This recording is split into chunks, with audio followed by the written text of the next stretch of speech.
Let's start by saying that Carol Dweck is the PhD, practicing academic that wrote the book Mindset that talks about, growth mindset. And the thing is that, like, as I set out, I got really, as soon as I figured out what positive psychology was, I became like addicted to all material positives. So let me be clear about this.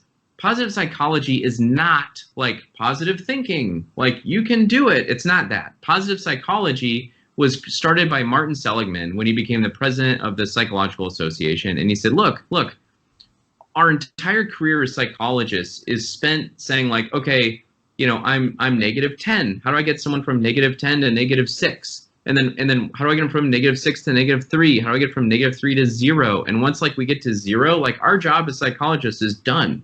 Like now you're at 0. Good luck. And so they're solving problems, right? Martin Seligman came out and said the opposite. He said we need to focus on how do we thrive, right?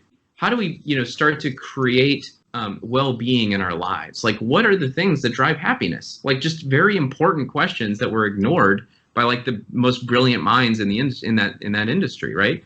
And so, positive psychology came out, and a number of awesome books has come out. But the thing is it was also during that time that I started meeting with a lot of psychologists and business psychologists and learning about personality assessments and all the rest of it. And I was like, well, what can we learn about successful entrepreneurs based on all of this data that we have? Because there's a ton of data out there. And what I figured out was if you took everything we know and just like whittled it down, boiled it down, just like wanted a free base, like in one sentence, what do we know? It's a successful entrepreneur is basically an intelligent, driven individual committed to a good opportunity. A good opportunity. Not a great opportunity. So a good opportunity makes a great entrepreneur. How? It's their level of commitment and the amount of drive they have to see it through. Okay. Now, intelligent has to be in there because there's so much data about IQ that like we can't separate it out. Okay. Like there is a correlation between intelligence and success. Like you cannot break that. But EQ, emotional quotient is, sort of like the fastest growing indicator, right? Because all of a sudden we've started studying this and measuring it and going, whoa, hold on a minute. This might be even more important. This is like simply interpersonal skills, right? Which, all you need is to go to Starbucks, get caffeinated. You can talk to anybody.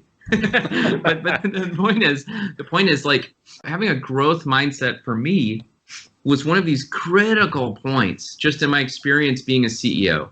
Because if you have a fixed mindset, it's sort of like, okay, I don't know that. I don't know this thing, or I don't know what that is, so I'm not skilled in that. So I need to go find someone to fix that or whatever. A growth mindset is very different. It's like, okay, everything is malleable. Everything is workable. I am driven and committed. I have no idea what this is, but I'm the person to do it. I can do that. This is my company. Okay. And if you've got to have that growth mindset to be a CEO, okay? And that's why I talk about it so much in the book, just because as my experience leading companies, if you don't have that, you're dead. I mean, you're dead. Like, don't even think about this. Now, Ken, your question is, can we cultivate this in our life? And again, I've got to point to the pro, right? Carol Dweck says absolutely. And she gives you steps for it. Sort of the rough and tumble version is like step 1, you have to understand the difference between, what is an example of a fixed mindset thought versus a growth mindset alternative. Number 2 is identifying yourself when you're having those thoughts. And number 3 is sort of like correct them, right?